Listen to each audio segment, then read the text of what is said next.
Olá, pessoal, bom dia a todas e todos. Estamos mais uma vez aqui reunidos com a disciplina de Filosofia 2, a filosofia do segundo ano, com a turma segundo ano A do curso técnico em Biotecnologia. Na última aula, nós trabalhamos um pouquinho o conceito de superação em Hegel, e dessa forma, a absolutização da ideia, ou seja, o idealismo hegeliano e a maneira como Hegel entendia a realidade. E entendemos junto com ele, com esses conceitos, que, na verdade, a realidade se moveria de uma maneira dialética, ou seja, tese, antítese, síntese, um processo de tese que é negada e pela antítese e precisa então superar-se a nível ideal para ganhar o status de síntese, tá? Então há um em si sendo colocado em xeque, a necessidade de um outro aí que é a negativa sendo colocada e uma volta para si e aí novamente em si, que é toda aquela perspectiva, então, do movimento em espiral da dialética e, obviamente, uma visão otimista, digamos assim, de Hegel para o entendimento da nação, da identidade de povo, da ideia de progresso, inclusive porque a dialética pode ser vista de maneira otimista como o aperfeiçoamento, as melhorias de um Estado, de uma nação, ou de uma civilização e das próprias pessoas, tá? Então, essa foi, em síntese, foi os preceitos, a maneira como nós estudamos Hegel na última. Claro que é uma aula para um autor é quase que uma migalha daquilo que o autor fez, né? Se nós estivéssemos em condições normais de temperatura e pressão, certamente teríamos aí umas 3 aulas de Hegel para falar sobre a dialética entre o senhor e o escravo, sobre como esse idealismo vai influenciar o romantismo alemão, as filosofias de Schelling, Schlegel, Schleiermacher e Hölderlin, a poética alemã, né, romântica neste período. No entanto, só para a gente dar esse gostinho de final de ano, né, e obviamente 2 aulas minhas apenas com vocês, né, dei então a preferência para fazer uma aula sobre Hegel e uma aula sobre Schopenhauer, que é um dos principais nomes da chamada esquerda hegeliana, dessa coisa do left, do gauche, né? O que significa esquerda hegeliana? São todos os autores que vão se portar numa condução negativa, contrária à filosofia hegeliana. Os principais nomes da esquerda hegeliana são Schopenhauer, Kierkegaard, esses dois, então, entrelaçados aí numa tentativa de criação de uma filosofia proto-existencialista, né? Existencialista vão ter nomes contemporâneos mais vultos, mais interessantes aí, né? Não mais do que estes, né? Mas eu digo outros vultos muito famosos, né? Jean-Paul Sartre, Simone de Beauvoir, Maurice Merleau-Ponty, Gabriel Marcel, Jaspers, enfim, um conjunto gigantesco de autores com filosofias, Heidegger na Alemanha, né, com filosofias muito bacanas que eu espero que a gente tenha a oportunidade de trabalhar com isso no terceiro ano, tá? Mas por hora, Schopenhauer, né? E né, Schopenhauer e Kierkegaard nessa proto-existencialismo, mas tinham outros esquerdistas hegelianos, tá? Feuerbach, Ludwig Feuerbach, que é um autor que vai pautar as suas análises em uma filosofia da religião, que é algo, por exemplo, que a gente não viu aqui ainda nada, vocês com certeza não estudaram nada nesse sentido, né? Feuerbach, Schleiermacher, né, que é uma perspectiva de análise de interpretativa, que vai criar o método hermenêutico, e o materialismo histórico dialético com Karl Marx, tá? Crisney? Não, era só é que eu me perdi um pouquinho. Então, quando o termo esquerda hegeliana, a gente se refere a autores que foram contra a teoria? Ah, sim. Isso. Todos os autores que vão se colocar à gauche, à esquerda, né, de Hegel, significa que são contrários a essa perspectiva, ou com algum ponto, ou com a filosofia inteira, vão se contrapor de alguma maneira à filosofia de Hegel. Beleza? Ok? Então tá. Vamos seguir então. E o Arthur Schopenhauer é conhecido pelo seu pessimismo filosófico, e a gente vai dar entrada nisso aqui. Por favor, gente, vou começar a olhar os slides agora, e quando eu abro os slides, eu perco, vocês sabem disso, a visão da sala, né, no Meet. E aí, se vocês tiverem alguma dúvida aí que seja essencial, que seja colocada no meio da minha fala, por favor, vocês podem abrir o microfone e me interromper com a dúvida de vocês, podem me interromper a todo o momento, tá bom? Então, vamos lá. Ou se não, se quiser só deixar a dúvida registrada no chat para eu responder no final, pode ser também. Então, vamos lá. Senhor Schopenhauer. E a principal obra, o principal livro de Schopenhauer é O Mundo como Vontade e Representação. Tá? E aí, aqui, o primeiro slide, eu trago a maneira que, como Schopenhauer se coloca à esquerda de Hegel, ou seja, o que Schopenhauer pensava de Hegel. Então, para Schopenhauer, faltou uma vírgulazinha aí, né? Para Schopenhauer, vírgula, Hegel era um acadêmico mercenário, tá vendo que é tudo aspiado, né? Acadêmico mercenário, e o acusa de ser uma espécie de talibã intelectual, ou seja, mercenário é que ganhava para dizer o que dizia, tá? Por que isso? Porque Hegel foi reitor da Universidade de Berlim e um dos principais aí construtores da ideia de nação forte na unificação alemã. Então, Hegel tem essas características, né, de estar ali participando ativamente da vida intelectual do jovem país que nascera, né, que é a Alemanha. Todo mundo aqui já sabe também, vai estudar em História ano que vem, no terceiro ano, é um conteúdo clássico, né? As unificações europeias tardias, né? Itália e Alemanha, a gente sabe que a Alemanha se unifica tardiamente e aí vai construir uma ideia de nação ali, né? No final do século XVIII, não, minto, final do século XIX, né? Ali no meados do século XIX, na verdade, e vai enfrentar todo esse processo aí de unificação, que vai demorar um bom tempo aí, tá? Mas vamos lá, então, palavras do Schopenhauer. Instalado no alto pelas forças do poder, Hegel foi charlatão de mente obtusa, insípido, nauseabundo e iletrado, que alcançou o cúmulo da audácia garatujando e difundindo os mais loucos e mistificadores contrassensos.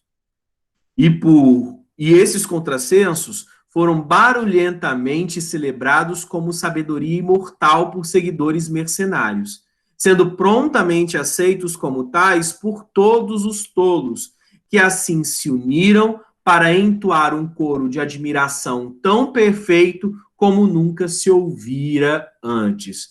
O imenso campo de influência espiritual posto à disposição de Hegel pelos que estavam no poder permitiu-lhe perpetrar a corrupção intelectual de uma geração inteira, ou seja, palhaçada filosófica, conversa fiada, instrumento de manipulação do Estado. Ou seja, você que acreditava que o textão era uma invenção da esquerda do século XX, você já começa a entender que não, né? A esquerda, e no caso hegeliana, já fazia textão há um século atrás, tá? O que a gente está pensando aqui? O que a gente está vendo aqui? De fato, há um rancor, né, de Schopenhauer direcionado a Hegel, colocando então que a filosofia de Hegel, na verdade, era uma filosofia de Estado. era uma maneira que o Estado alemão encontrara para persuadir a população e, obviamente, a intelectualidade de uma perspectiva otimista, de progresso, de identidade nacional, de Estado, como se o Estado, enfim, as forças do poder, tivessem contratado o Hegel para fazer uma filosofia otimista. E Schopenhauer vai apresentar aqui o outro lado da filosofia alemã do início do contemporâneo, que é uma perspectiva extremamente pessimista sobre a realidade, mas profundamente existencial, tá? Quero dizer o seguinte aqui, eu acho que você já tem essa perspectiva, né, de que não existe filosofia certa e filosofia errada. Existe, na verdade, teorias. E aí, obviamente, você ali como apostador vai colocar suas apostas em uma teoria ou noutra teoria de acordo com o que você acha que você acredita. Então, eu dei a aula de Hegel como se eu defendesse, acreditasse piamente na dialética hegeliana. E vou dar a minha aula de Schopenhauer como se fosse schopenhaueriano. E vocês vão ver isso nas próximas aulas. Né? Todo movimento que faço aqui, ele é direcionado como se eu fosse da teoria, mas eu não sou, tá?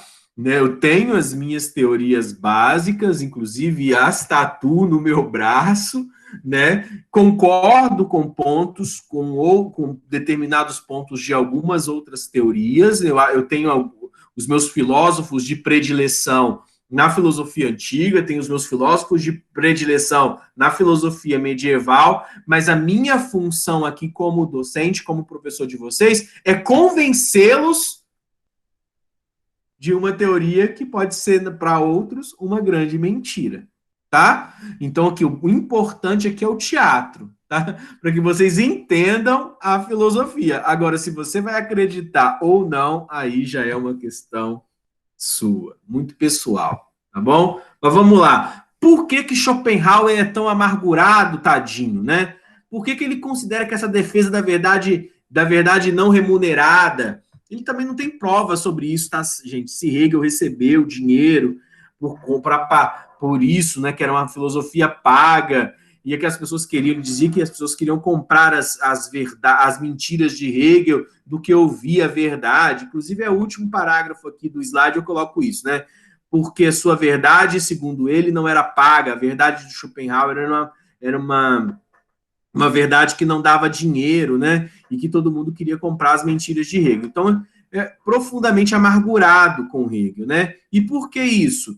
Porque durante 24 semestres o Schopenhauer concorria com Hegel para colocar, ou seja, 12 anos, né, concorrendo com Hegel para ver quem enchia mais as salas na Universidade de Berlim, e as salas do Schopenhauer ficavam vazias. Mas não foi só isso, né? Schopenhauer é um cara que perdeu o pai acometido de suicídio, né? Ele que, inclusive, encontra o corpo do pai após o suicídio. A mãe, então, viúva alegre, né, faz da sua casa praticamente um bordel, né? E aí a mãe cria, então, tem várias relações amorosas, festas, né, dentro de casa com os artistas, né, poetas e tal. Era um lugar que transformou a casa num lugar de saraus, né? E a inteligência do Schopenhauer durante toda a vida dele não fora reconhecida, né? A gente passa a ler ali,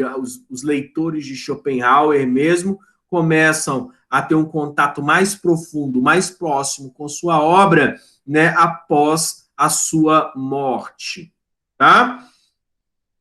Inclusive, os textos de Schopenhauer, não só Schopenhauer, mas outros filósofos alemães, né? Nietzsche também passa por essa mesma questão, né? Começam a ser lidos a partir da segunda metade do século XX, tá? Vamos lá. O mundo é representação minha. A gente vai ter 2 pontos principais da teoria de Schopenhauer hoje. Um é a representação, tá? E então a gente está falando de um nível mental. E o outro é a vontade, que nós estamos falando de um nível físico, corporal.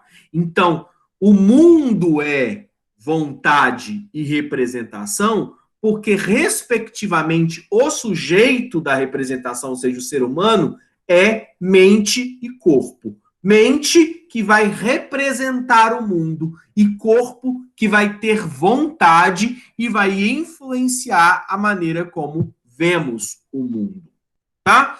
Então vamos lá. Que história é essa do mundo ser representação minha?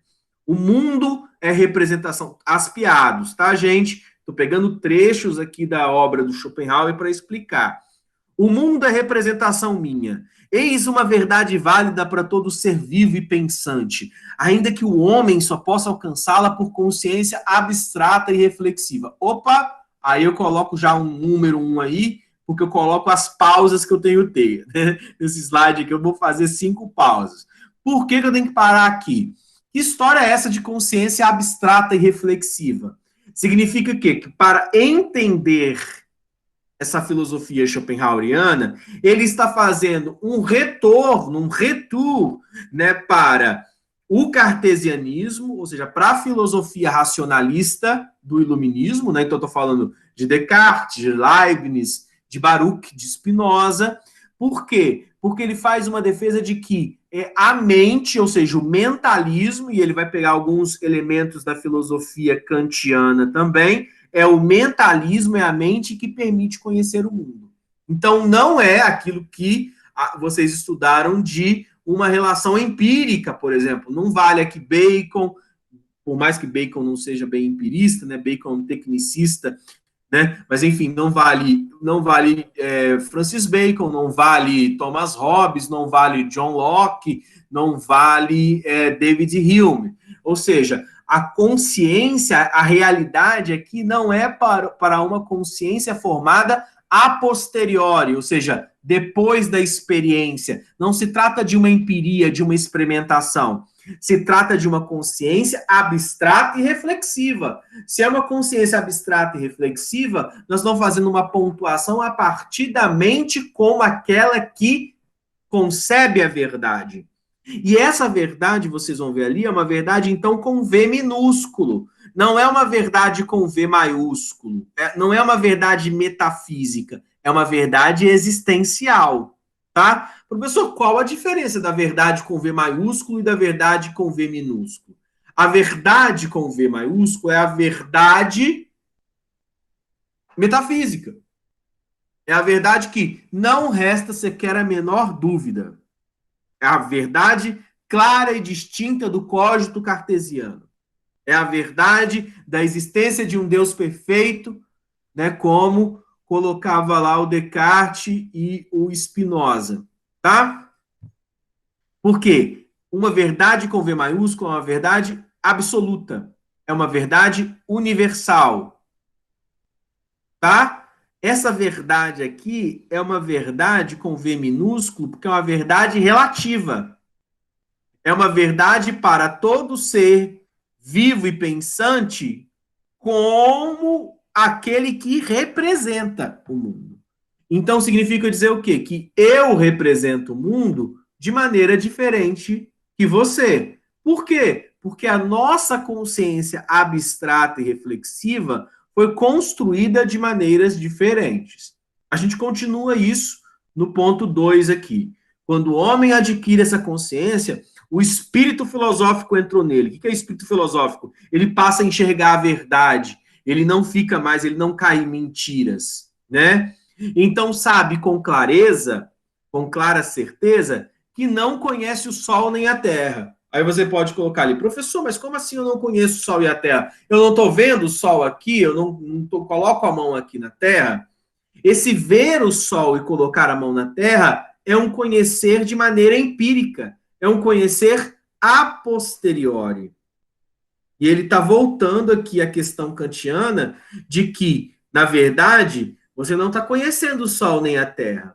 Você sabe, aí vamos para o 3, somente que você tem um olho que vê o sol e uma mão que sente o contato com a terra. Sabe que o mundo circundante, né, o mundo que está à sua volta, só existe como representação sua. Então, o que você conhece não é a realidade em si. O que você conhece é a sua representação sobre a realidade. É a maneira como você enxerga, sente, né, pelo olfato, pelo tato, pelo paladar, pela visão, enfim, pelos órgãos dos sentidos, a maneira como você sente a realidade, tá?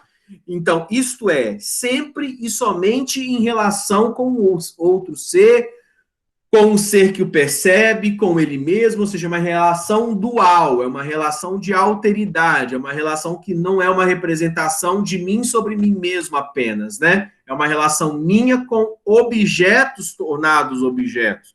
Então, a gente vai ver, inclusive, coloca um slide sobre isso, que a relação que está existindo é sempre de um objeto que é representado por um sujeito.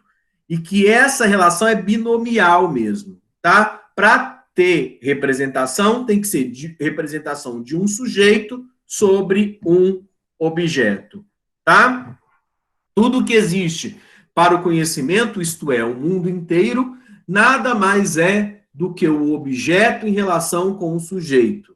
Já adianto aqui, né? A percepção que se dá pelo espírito que percebe, em suma, representação.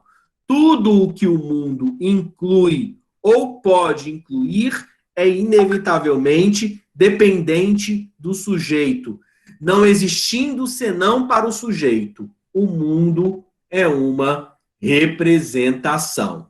O que é isso?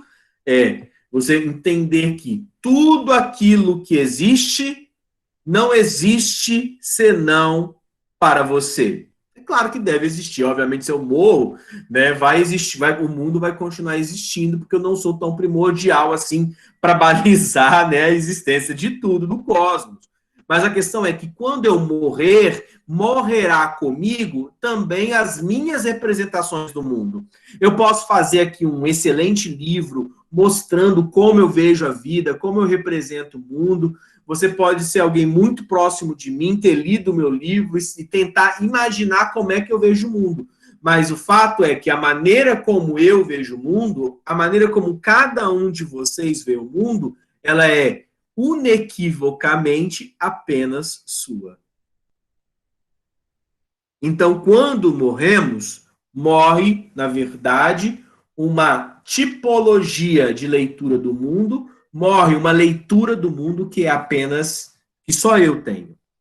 Só eu sou capaz de ver o mundo da maneira como eu vi. Por quê? Porque eu tenho uma história de vida, porque eu sou feito no espaço, no tempo. Percebem? Se eu tivesse nascido no Japão há 40 anos atrás, eu seria outra pessoa, mesmo que com o mesmo biológico. Que eu transportasse os meus genes e eles fossem feitos numa outra época, numa outra nação, somente a questão de ter uma outra língua já faria com que eu olhasse o mundo e representasse o mundo a partir de minha langue. Essa ideia de langue, essa ideia de estrutura linguística, por exemplo, ela cria a maneira como nós nos relacionamos com o mundo. Não é só ali a brincadeira ali, falar assim, em português nós temos a palavra saudade. Não é isso. É que nós estruturamos o mundo, inclusive, a partir da nossa linguagem. Aí tem outros, isso aí não sou eu que estou falando, né? São outros teóricos que vão falar, inclusive Vygotsky, né, deixa isso muito claro na teoria dele. A questão nossa aqui é, se o meu biológico, tivesse sido circundado por outro tempo, por outro gênero, por outra etnia, por outra nação, por outra civilização, de outros modos, se eu tivesse um pai diferente do que eu tive, que eu tenho, no caso, né? Uma mãe diferente que eu tenho, se eu tivesse uma esposa diferente da minha, se eu tivesse outra casa, quer dizer, se eu tivesse escolhido outra profissão no momento que eu fui prestar o exame vestibular, eu seria outro Jamerson. E então eu representaria o mundo de outros modos, tá? Então, o mundo, na verdade, não reside apenas para fora de nós. O mundo reside em nós. O mundo faz morada em nós, porque é nossa representação. Não podemos sair de nós mesmos, faltou um Szinho aí, para verificar como o mundo verdadeiramente é. Mas aquilo no qual depositamos nossa percepção mental carrega consigo tudo o que de fato nós somos. Porque tem uma expressão na psicanálise que é muito legal, que diz o seguinte: quando João fala de José, João fala mais de João do que de José. Porque, vou repetir, quando João fala de José, João fala mais de João do que de José. Porque nós falamos mais de nós mesmos e das nossas representações quando nós inculcamos falar mal dos outros, por exemplo. Eu estou todo ali inserido naquele contexto, tá bom? É a maneira como eu enxergo as coisas, tá? E aí não dá para a gente sair da gente mesmo para dizer um mundo que existe para além das nossas concepções. É claro que vai ter uma filosofia que vai tentar dar conta disso, chama-se fenomenologia. A gente vai estudar mais à frente com o senhor Edmund Husserl, né, o pai da fenomenologia moderna. Ele vai falar que isso aqui é possível, né, da gente tentar abstrair os nossos preconceitos para ter uma análise mais próxima do fenômeno sem os nossos preconceitos, né, que ele vai chamar isso de epoqué e redução eidética, mas não é o caso da gente estudar isso aqui no momento, tá? Para Schopenhauer isso não dá para fazer. Para que de fato entendamos a representação, precisamos ter por certo 2 pontos, então.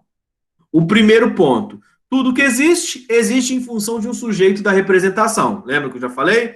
Não existe objeto sem sujeito. Não existe predicado ou predicativo sem um sujeito. O sujeito, então, é o pai da oração. Ele é o sustentáculo do mundo. Ele que vai provocar a representação. E, obviamente, eu represento o sujeito, vai representar objetos da representação. E esses objetos vão estar subjugados, obviamente, ao espaço e ao tempo. Aquilo que eu falava, né? Então, um determinado objeto na Ásia há 70 anos atrás vai ser lido diferente, vai ser interpretado, representado diferentemente pelos sujeitos do que o mesmo objeto na África 3 dias atrás, tá? Ambos, sujeito e objeto, só existem um em função do outro, não possuem sentidos separados. É igual claro e escuro. Vocês já estudaram a lei das antíteses nos pré-socráticos, né? Para eu ter claro, eu tenho que ter escuro. Para eu ter frio, eu tenho que ter o quente. Se todas as coisas fossem frias, não existiria o calor? Não, não existiria o calor nem a própria concepção de frio. É uma concepção lógica básica, tá? Antiga, que é o princípio da não contradição e o princípio da coexistência dos contraditórios, tá? Para eu ter beleza, eu tenho que ter feiura. Porque se tudo é belo, nada é feio nem belo, porque eu não distingo as coisas, né? A mesma coisa com a perfeição e a imperfeição, né? Lembra disso no cartesianismo, que é retomado também da filosofia do período do medievo, né? O que acontece? Por que Deus é perfeito? Porque nós temos a noção de imperfeição. Se todas as coisas fossem perfeitas, não existiria o imperfeito, mas também não existiria a própria perfeição, tá? Então, deste modo, não pode haver uma existência absoluta, e aí eu coloco um parêntese aqui, um colchete aqui, que é contrapondo a Hegel, né? Não pode haver uma existência absoluta, porque Hegel dizia que existia uma existência absoluta. Por isso que, então, Schopenhauer é da esquerda hegeliana. Está se opondo a Hegel.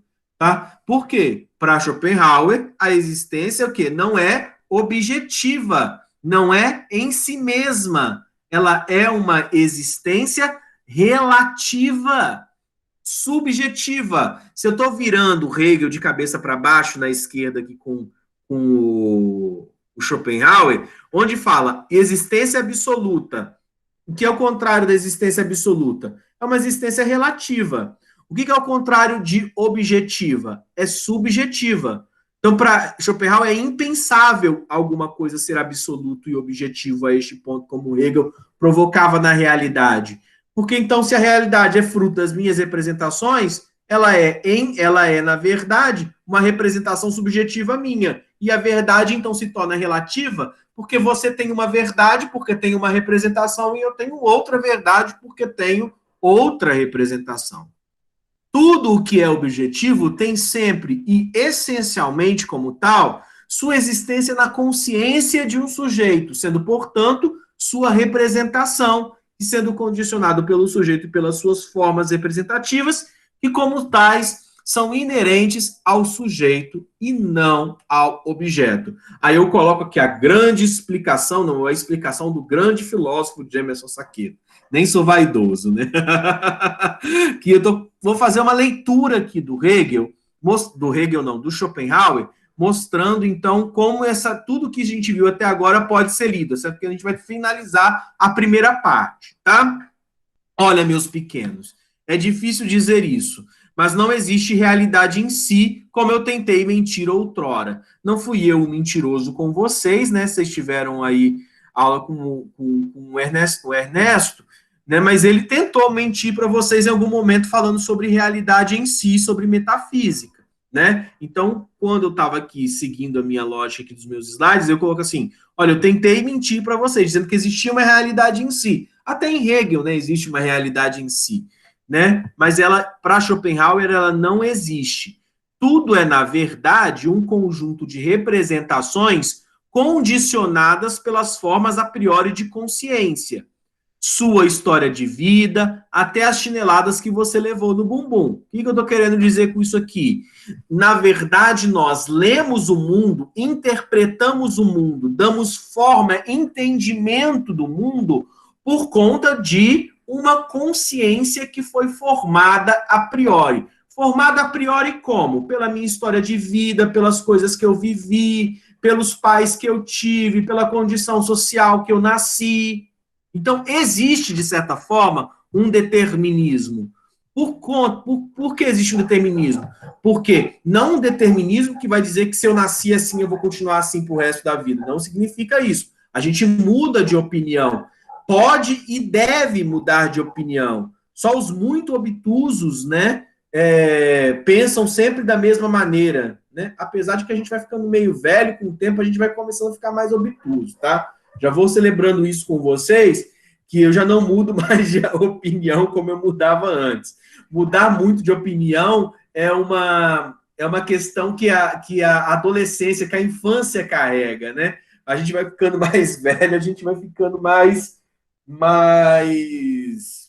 assertivo com relação a isso, né? Mas vamos lá. Qual que é a ideia?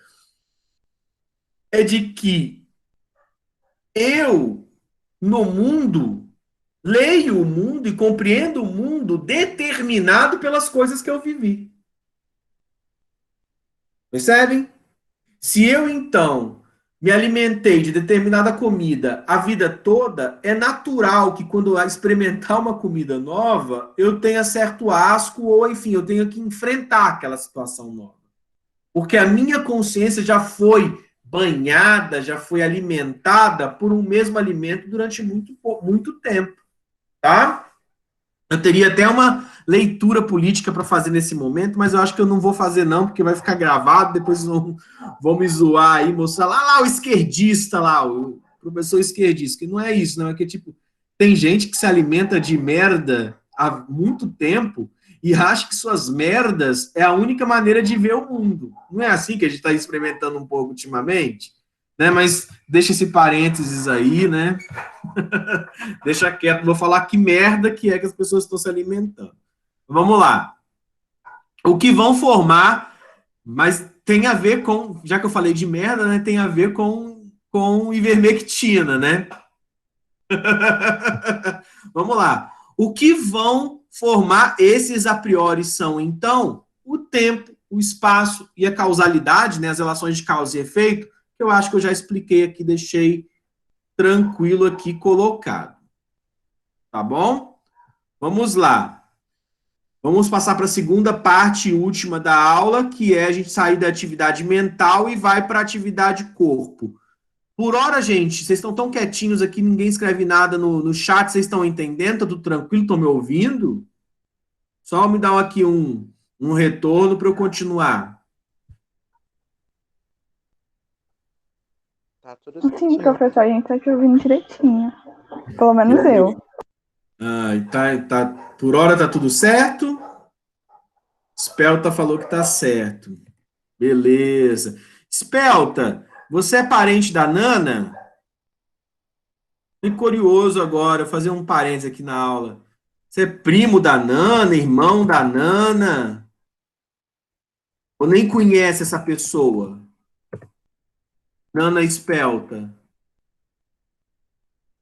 Nem conhece, tá bom, então. A grande amiga minha que tô morrendo de saudade mora inclusive aqui em Vila Velha, tem o mesmo sobrenome que você, pensei que era sua parente, né? Psicóloga, tá? Filhinho novo, talvez seja, não sei. É Nana, e esse é o nome dela mesmo, tá? Nana Spelta, mas tá bom, vamos lá. O mundo como vontade. Então, o mundo é representação. Ele não deixa de ser representação porque ele vai ser vontade também, tá? É um E aqui. O mundo é representação e o mundo é vontade. O mundo como representação é, portanto, fenômeno. Sonho e vigília, ou seja, estar dormindo ou estar acordado, são faces da realidade. A frase de Shakespeare toma, então, grande peso dessa forma. Escreve, então, o valoroso William em inglês. Abre aspas. Nós somos da mesma matéria que são feitos os sonhos, e a nossa breve vida é circundada de sono. Isso, né, por causa do sonho de uma noite de verão, né? A ideia de estar acordado, estar sonhando e algo fazer que é feito da mesma matéria, né? O que está dizendo aqui? Que do mesmo jeito que acordados nós representamos o mundo com a nossa cognição, quando nós estamos dormindo, nós representamos o mundo com a imaginação. Então, eu tenho um estado de vigília, né? Memória, percepção, consciência, e eu tenho um estado de sono, né? Criatividade, imaginação, tá? E aí, então, para Schopenhauer, a vida e os sonhos são páginas do mesmo livro. A leitura corrida é a vida real, mas quando a hora habitual da leitura, o dia, já passou, chegando o momento do repouso, continuamos a miúde, paulatinamente, vagarosamente, a folhear ociosamente o livro, abrindo ao acaso esta ou aquela página, sem ordem, sem sequência, defrontando-nos, ora com uma página já lida, ora com uma nova. Mas o livro que lemos sempre é o mesmo. Qual que é o livro que lemos? O livro da consciência. Não temos Freud ainda para dividir esse livro aí em consciente e inconsciente, né? Mas que seria o mesmo livro, a mente. Então, Schopenhauer é um mentalista. Ele acredita fortemente na mente como aquela que produz a representação, tá? A representação do mundo é como se coloca na filosofia hindu, o véu de Maia que cobre a face das coisas. Então, nós nunca enxergamos as coisas como elas são. Nós enxergamos as coisas como podemos enxergar a partir da nossa vivência, que é aquilo que a gente chamou de formação da consciência a priori, né? Ou a forma de consciência a priori, tá? Para Kant, o fenômeno é a única coisa que é possível ser compreendida. Mas para Schopenhauer, o fenômeno é a ilusão que envolve a realidade das coisas em sua essência primigênia e autêntica. Ou seja, o que faz as coisas serem as coisas é justamente este véu de Maia, essa representação que nós temos dela, sem nunca conseguir chegar ao que elas são de verdade. Mas eu consigo perceber apenas e ter apenas em minha mente a representação do que são as coisas, tá? Então, uma mesma mulher pode ser para mim uma mãe, e essa mesma mulher, esse mesmo objeto para meu irmão, que também vai vê-la como mãe, vai ver como mãe de uma maneira diferente. E aí meu pai vai olhar para minha mãe de uma outra maneira, ele vai olhar para ela como mulher, como esposa dele. E o chefe vai olhar como empregada, e a vizinha como vizinha. Então, ou seja, a mesma realidade pode ser vista por paralaxes. O que é isso? Meu Deus do céu, professor, você traz um monte de palavra difícil para nós. O que é paralaxe? Pontos de vista. Ou véus de Maia diferentes, percepções e, obviamente, formatações, se dá por formatações a priori da consciência diferentes, tá? O homem não é somente representação e fenômeno. Lembra? Mente, mas é também corpo. E corpo é representação também, fenômeno também, mas é mais do que isso, é vontade. Então, o corpo tem uma vontade. A minha mente analisa as coisas e vê a realidade pela representação, e o meu corpo vai ver a realidade como vontade. Como assim? Vamos lá. É por ele que sentimos, pelo corpo, né? Que vivemos, sentimos que vivemos. Eu sinto que estou vivendo nesse momento. Espero que você aí em casa também esteja sentindo que você esteja vivendo. Quer um exemplo? Olha para cá. Que bacana isso vai acontecer. Se você não está dormindo aí do outro lado, né? Vai acontecer o seguinte. Olha nesse momento para os meus olhos. Olha aqui, ó. Ó, eu vou piscar. Estou piscando os olhos. Isso vai te remeter ao quê? O fato de que você também pisca. Agora, conta o próximo piscar de olhos seus. Vê o que vai acontecer. A gente nem quer piscar nesse momento, né? A gente fica esperando dar uma vontade irresistível de piscar, colocando, não vou piscar, não vou piscar, não vou piscar. Isso é tão automático que a gente nem vê o piscar acontecendo, a gente vê o contínuo. Nós piscamos muito durante o tempo, porque nós não temos nem mais consciência. É automático esse gesto de piscar. Igual respirar, que dá inclusive uma agonia, né? Tipo, agora você vai lembrar que você respira. E aí a gente começa então a segurar o respirar, né? Para tipo assim, onde que eu vou respirar?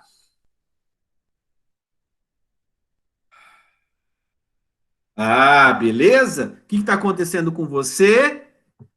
Taran, você está tendo noção ou sentindo que está vivendo, tá? Experimentamos prazer e dor e ansiamos viver mais. Tudo isso é sinal desse existir. A essência do nosso ser é, então, a vontade. A imersão no profundo de nós mesmos evidencia que nós somos vontade. E aí o Schopenhauer coloca uma frase linda, essa frase aqui, então, é uma frase clássica dele explicando o que é vontade, né?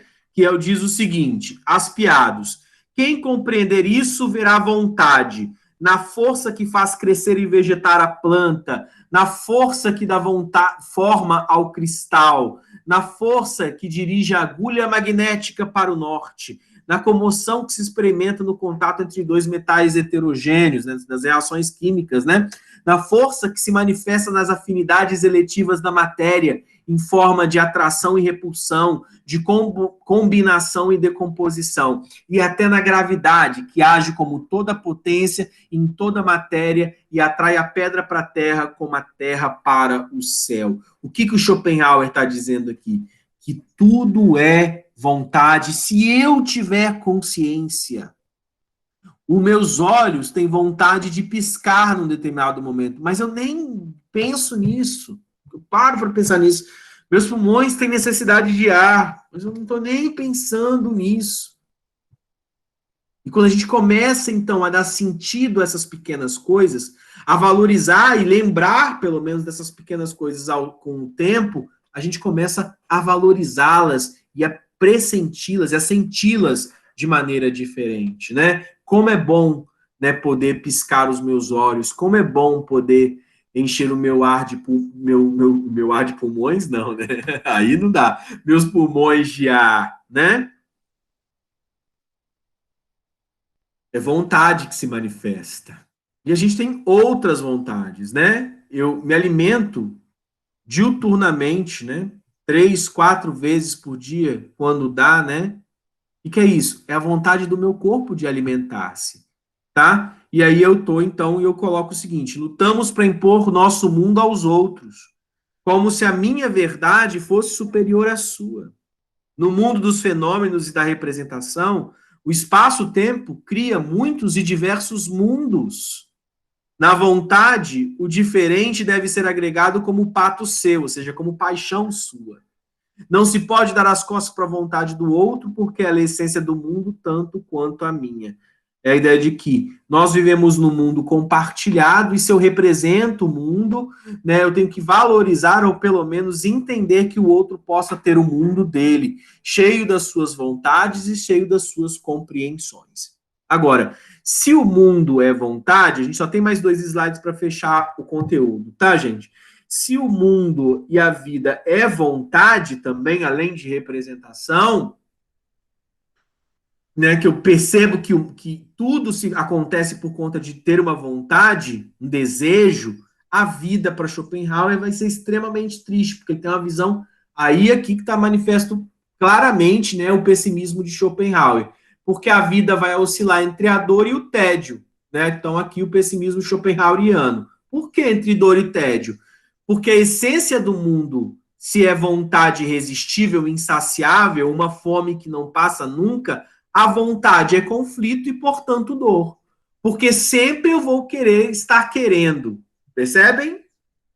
Esse pleonasmo aqui, ele tem poder, digamos assim, né? Vamos lá. Por que eu vou continuar querendo, né? Tipo Chaves aqui, né? O que é isso? É o querer querendo. Eu vou continuar querer e desejando coisas e pessoas e situações. Isso faz parte do viver. E aí, quando eu não tenho as coisas, porque é um conflito querer as coisas, esse querer nos provoca dor. E há um problema, que quando eu tenho as coisas já, eu posso correr o risco de ter um tédio. Essa é a visão de Schopenhauer, eu não concordo com ele, mas é uma visão, inclusive, existencial bacana, né? Porque você começa, então, a olhar para as mesmas pessoas de maneiras diferentes, buscando novidades sempre. Isso, inclusive, faz com que o afeto seja legítimo e verdadeiro, né? Porque não é sempre ver as mesmas coisas ou desejar as mesmas coisas, mas querer coisas diferentes na mesma pessoa, que também não é a mesma pessoa, são pessoas que vão se mutando, né? Vão se tornando diferentes. Mas tá, isso aqui é uma outra perspectiva, tá? Uma leitura que eu estou fazendo do Schopenhauer. O lance é, quanto mais se conhece, mais inteligente é o homem. E por ser conhecedor das coisas, sofre, tá? Isso eu coloco para vocês, gente. Conhecimento é um sofrimento. Quanto mais... A ignorância, às vezes, é uma bênção, tá? Porque conhecer as coisas, ter inteligência das coisas, a inteligibilidade, faz com que eu veja as coisas mais puras, né? E isso causa sofrimento. Porque é desabrigo dentro de si mesmo diante da vontade do outro. É desassossego e uma tristeza não sabida a origem. É silêncio, porque é um querer que nem sempre pode ser realizado. Às vezes é recalque. Não pode ser realizado. Mas isso, mais uma vez, é filosofia de outro campus, né? De outro campo, que é a psicanálise. Busca-se a satisfação, mas nenhuma satisfação é durável. Não há como se acabar com a dor do mundo, porque nunca se alcançará uma satisfação universal, algo que alimente a todos de igual modo e que sacia a todos de igual modo. Nós queremos e desejamos coisas diferentes, por isso nós temos guerra. Visto que uma vez alimentados, voltamos a ter fome. É como a criança, dou sempre essa expressão, é a criança que fala para o pai, se eu não tiver tal coisa pro dia das crianças, eu não vou ser feliz.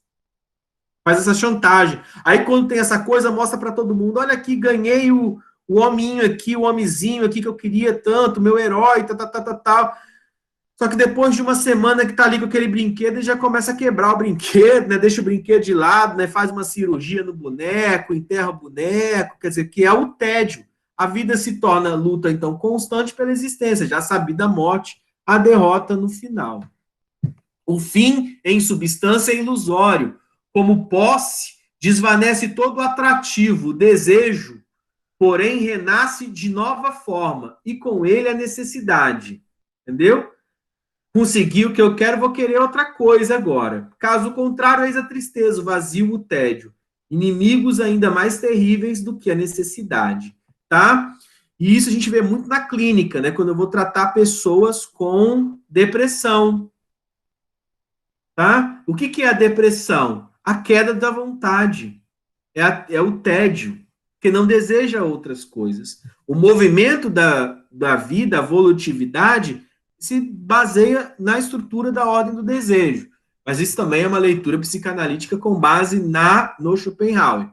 A vida humana é, portanto, ora dor e ora tédio, para esse autor, né? Ele revela que somos adormecidos por detrás da civilização que nos apazigua. O homem é o único animal que faz sofrer os outros pelo único objetivo de fazer sofrer. Schopenhauer, então, faz um retorno aqui à natureza ruim do humano, né, do canis homini, homini canis, do Thomas Hobbes, né? Somos condenados à vida. A infelicidade é a norma. Nossa, que depressão, né? Tadinho do Schopenhauer, levar ele para o consultório. A dor é o real. A felicidade que dizemos momentânea, somente é momentânea porque é ilusão. Então, Schopenhauer rediz a frase de Calderón, né, um poeta espanhol, que o maior delito do homem foi o de ter nascido. Ou seja, para Schopenhauer, a vida é dor, a história é cego acaso e o progresso é uma ilusão. E são essas as características que fazem de Schopenhauer um autor filósofo pessimista e que a sua filosofia, obviamente, vai influenciar aí correntes de literatura, perspectivas aí sociológicas, leituras aí antropológicas, né? A ideia de que o progresso é uma ilusão. Né? E, obviamente, esquerda de Hegel mesmo, né? Porque Hegel acreditava no progresso. Tá? Na próxima aula, que não é hoje e que não é este ano letivo, né? Vocês estão acabando 2020, vai ser então no início de 2021 aí, que seja daqui a um mês, quando a gente voltar às aulas, né? A gente vai começar com Soren Kierkegaard, né? Estudar Kierkegaard, tá? Vamos lá. O que eu vou colocar no AVA com relação a este conteúdo? Vou colocar um questionário com base num texto. Vou colocar lá um texto que vocês vão ler semana que vem, vão estudar, vão rever esta aula, vão rever a aula do Hegel, e aí vão entrar e fazer o questionário, tá? Vai valer 15 pontos, tá? E aí a gente fecha também filosofia este ano. Tranquilo? Grilo? Perfeito, então. Perfeito. Espero imensamente que vocês tenham gostado. Estão gostando, gente, da aula? Tudo certo?